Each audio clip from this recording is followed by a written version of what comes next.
इस दुनिया में एक ऐसा जंगल है जहां सालों पहले एक राजा और एक रानी को एक सुंदर राजकुमारी पैदा हुई।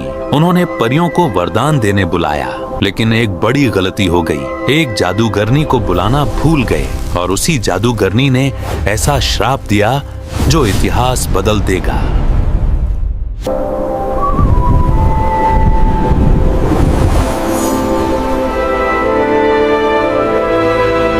हे राजकुमारी, हम तुम्हें सुंदरता, साहस और सच्चे दिल का वरदान देते हैं। मुझे तुम लोगों ने नहीं बुलाया ना, अब तुम सब मेरा श्राप भुगतो। जब वो 16 साल की हो जाएगी तब उससे सुई चुभेगी और ये सब खत्म हो जाएगा।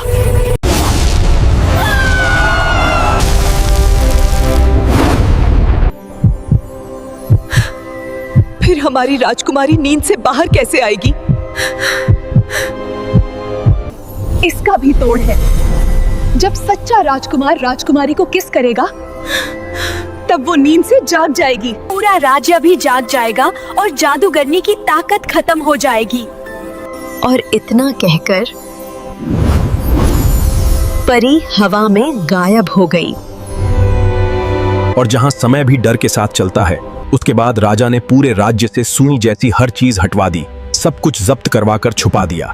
जब तक मेरी बेटी 16 साल की नहीं हो जाती तब तक इस राज्य में सुई जैसी कोई भी चीज इस्तेमाल नहीं करेगा। और देखते ही देखते वो नन्ही राजकुमारी 16 साल की हो गई। उसके 16वें जन्मदिन पर उसकी माँ राजकुमारी से मिलने ऊपर आई। माँ, मैंने बाहर की दुनिया कभी नहीं देखी। मैं ये सब कब देखूंगी? बेटा, आज तुम्हारा 16वां जन्मदिन है। आज जादूगरनी का श्राप खत्म हो जाएगा। आज मैं और अंदर ही रह लेती हूँ।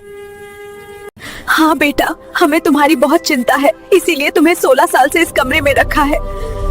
फिर राजकुमारी अपनी खिड़की से नीचे एक लड़के को देखती है। बेटा, वहाँ क्या देख रही हो? माँ, ये लड़का कौन है? पता नहीं बेटा, शायद किचन में काम करता है। माँ को शक हो जाता है, शायद राजकुमारी को उससे प्यार हो गया है। और आज राजकुमारी का 16वां जन्मदिन। फिर सब लोग जश्न मनाने लगते हैं। राजकुमारी को नीचे बुलाया जाता है और उसका 16वां जन्मदिन मनाया जाता है। और फिर शुरू हुआ राजकुमारी का जन्मदिन उत्सव। सबसे पहले काटा गया विशाल केक। सिंहासन पर बैठने के बाद, राजकुमारी, क्या आप मेरे साथ एक डांस करेंगी? ठीक है, मैं तुम्हारे साथ डांस करूंगी।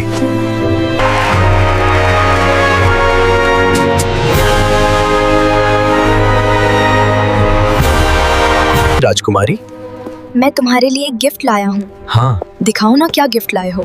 यहाँ सबके सामने नहीं, कहीं अकेले में चलो। राजकुमारी, ये स्वेटर तुम्हारे लिए है। मैं इसे बहुत दिनों से बना रहा हूँ। ये कितना अच्छा स्वेटर है, मुझे बहुत अच्छा लगा। स्वेटर कैसे बनाए हो तुम? मैं ये नहीं बता सकता। तुम्हें प्रॉब्लम हो सकती है। तुम बताओ। मुझे कोई प्रॉब्लम नहीं होगी। मैंने इस सुई से ही स्वेटर बनाया है। यह तो मेरे लिए बहुत खतरनाक है। मैं इसे हाथ लगाऊं या नहीं? आज मेरा 16वां जन्मदिन है तो मेरा श्राप खत्म हो गया है। अब मैं इसे हाथ लगा सकती हूँ। लेकिन तभी कुछ अजीब होने लगा। उस लड़के के अंदर कोई और ताकत जाग रही थी। और तभी सच्चाई सामने आ गई।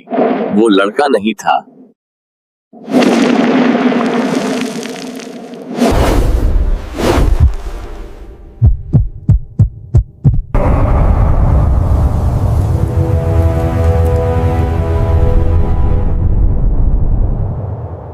मैंने कहा था ना, जो श्राप मैं देती हूँ उसे पूरा करके ही रहती हूँ। फिर उसने पूरे राज्य पर कब्जा कर लिया।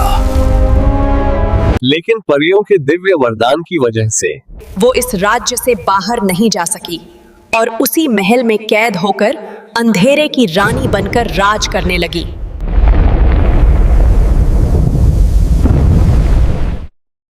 और देखते ही देखते 100 साल बीत गए, कहीं और एक दूसरे राज्य में।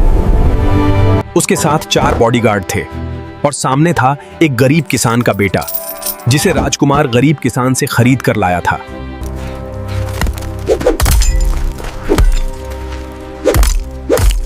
और वो राजकुमार उस गरीब लड़के पर अत्याचार करने लगा।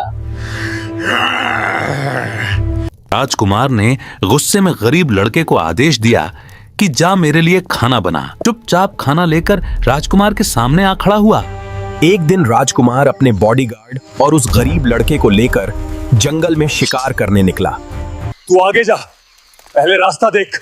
डर के बावजूद वह अकेला जंगल में बढ़ गया और सामने खतरा उसका इंतजार कर रहा था। जंगल में उनका सफर शुरू हुआ और हर कदम के साथ खतरा करीब आता गया। थकान बढ़ रही थी, लेकिन मंजिल अभी दूर थी। और तभी वो उस जंगल में पहुंच गए जहां मौत छुपकर इंतजार कर रही थी। एक दिन वह अकेला जंगल में अपने लिए खाना ढूंढ रहा था, थका हुआ, भूखा, लेकिन फिर भी उम्मीद के साथ आगे बढ़ रहा था।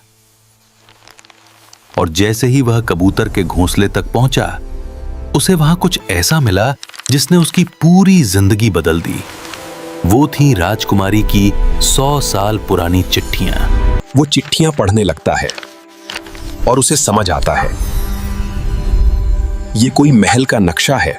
चिट्ठी पढ़ते ही उसे सच्चाई पता चल गई। यह महल का नक्शा था और उसमें लिखा था, राजकुमारी 100 साल से गहरी नींद में सो रही है और उसे सिर्फ एक सच्चा प्यार करने वाला ही अपनी एक किस से नींद से जगा सकता है।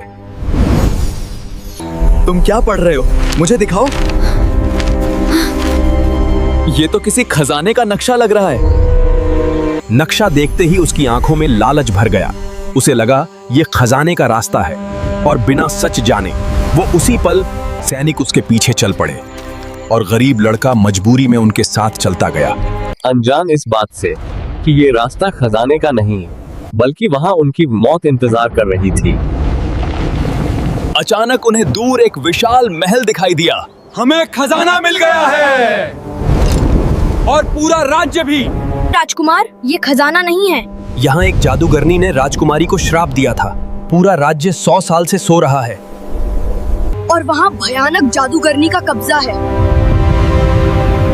वहाँ जाना बहुत खतरनाक हो सकता है। नहीं, मुझे नहीं पता। मैं तो वहाँ से खजाना लेकर आऊंगा। मुझे और कुछ नहीं चाहिए। मुझे सिर्फ खजाने से मतलब है। मेरे बॉडीगार्ड हैं, सबको देख लेंगे। लेकिन अंदर जाने से पहले उन्होंने देखा कि यहाँ पहले भी बहुत लोग आए थे कब्जा करने, लेकिन कोई भी जिंदा वापस नहीं गया। डर के बावजूद सब महल के अंदर घुस गए। उन्हें नहीं पता था कि अंदर उनकी मौत इंतजार कर रही है। अब बाहर जाना नामुमकिन था। सारे एक साथ आगे बढ़े और सामने उन्हें एक कब्रिस्तान दिखाई दिया जहां पहले से बहुत लोग दफन थे। तुम सब यहाँ तक आ ही गए, अब यहाँ से कोई जिंदा वापस नहीं जाएगा। और तभी मौत खुद उनके सामने आ खड़ी हुई, लेकिन इस बार अंधेरे ने हार मानने से इनकार कर दिया और आखिरी टक्कर शुरू हो गई जहां किस्मत का फैसला होने वाला था। कुछ लोग मेरे महल में घुस आए हैं।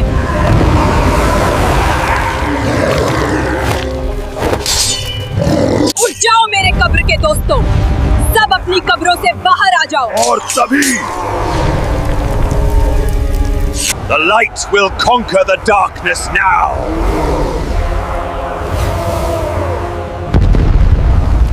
और फिर अपने आप को बचाकर एक दूसरी जगह छुपा लेते हैं और फिर एक प्लान बनाते हैं। फिर वो नक्शे को देखते हैं। आखिर खजाना कहाँ पर है? फिर वो उसे खजाने को ढूंढते हुए नक्शे के हिसाब से चलते हैं। दरवाजा दिखाई दिया जिसके पीछे खजाने की चमक थी, लेकिन दरवाजे पर एक विशाल ताला लगा हुआ था और फिर उन्होंने उसे तोड़ डाला। खजाना मिलते ही बस यही चाहिए था मुझे, लेकिन ये खजाना नहीं बल्कि मौत का जाल था। लेकिन ये सोना चांदी खजाना नहीं, ये एक खतरनाक जाल था। और तभी जादूगरनी ने राजकुमार को उठा लिया। सब अपनी जान बचाकर बाहर भागने लगे। कुमार को ऐसे छोड़कर हम नहीं जा सकते। राजकुमार को बचाना जरूरी था, लेकिन रास्ता मौत से भरा था।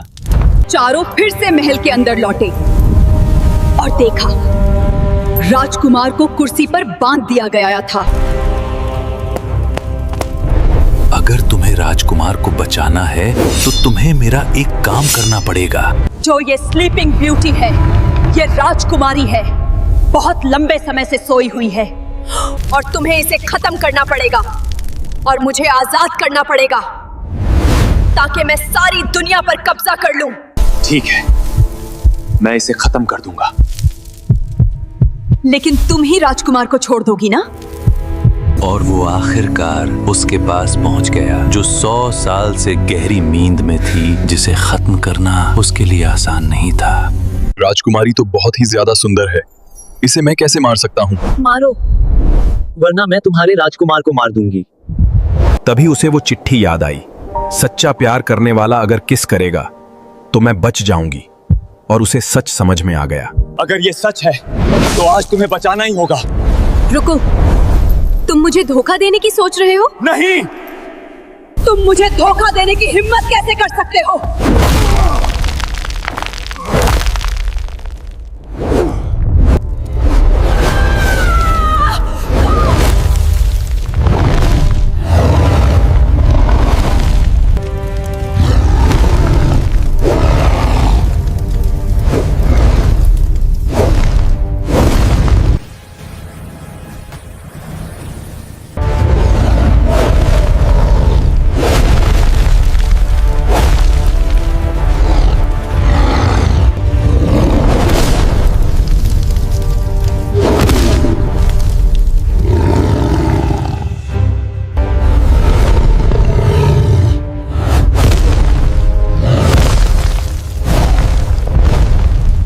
hero's victory was short-lived. From the ashes of the dragon rose a far greater evil.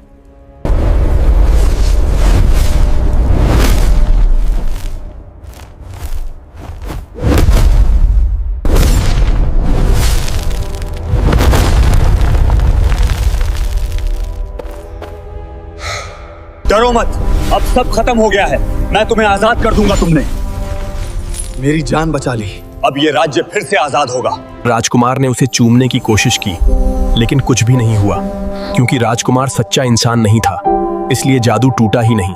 मैं तो राजकुमार नहीं हूँ, लेकिन एक सच्चा इंसान तो हूँ ना, और सच्चे प्यार से मैं राजकुमारी को जगा दूंगा। और जैसे ही सच्चे प्यार की किस हुई, जादू टूटने लगा और 100 साल की नींद खत्म हुई। राजकुमारी जाग चुकी थी। और जैसे ही राजकुमारी जगी, पूरा राज्य भी जागने लगा। राजकुमारी के माता पिता की आंखों में खुशी लौट आई। 100 साल बाद उनका परिवार फिर पूरा हुआ। और फिर राजा ने पूरे राज्य के सामने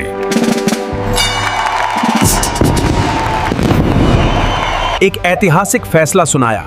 गरीब किसान के बेटे से राजकुमारी की शादी की घोषणा हुई और सच्चे प्यार की जीत हो गई।